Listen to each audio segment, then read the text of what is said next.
Premier à réagir ce matin sur France 2, Benjamin Griveaux.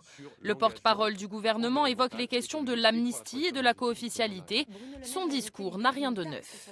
Sur l'amnistie des prisonniers politiques, à l'évidence, il faut que les lois de la République soient respectées. Quand il y a eu des crimes, les crimes ont été jugés et les personnes ont été condamnées, la peine doit être réalisée.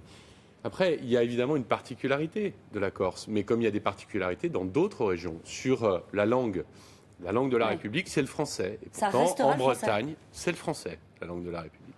Les réactions ne se sont pas fait attendre. Sur Twitter, la Socio Solidaridad dénonce. Le gouvernement se dit prêt à dialoguer. Il ferme la porte avant même d'avoir rencontré les élus.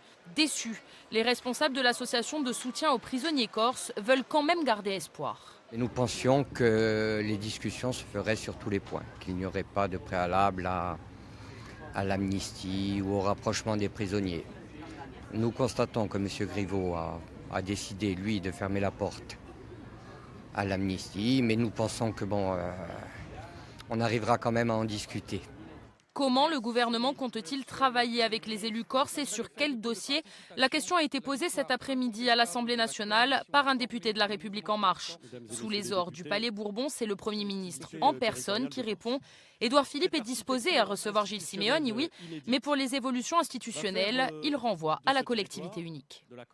Il y aurait quelque chose de baroque, reconnaissez-le avec moi, monsieur le député, à avoir fait voter une loi qui transforme les compétences d'une nouvelle institution et, avant même qu'elle ne soit exercée, à considérer qu'elle serait par nature insuffisante ou exercée de façon insatisfaisante.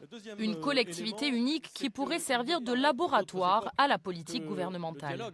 Il me paraît que la Corse peut être un terrain d'application privilégié de la logique que nous voulons engager avec les collectivités territoriales, c'est-à-dire d'une logique fondée sur la discussion et qui permet, dès lors que des initiatives sont prises, dès lors qu'elles sont conformes au cadre constitutionnel, de confier une forme d'autorité à ces collectivités pour exercer des compétences spécifiques. Le président de la République a souvent utilisé cette formule de pacte girondin.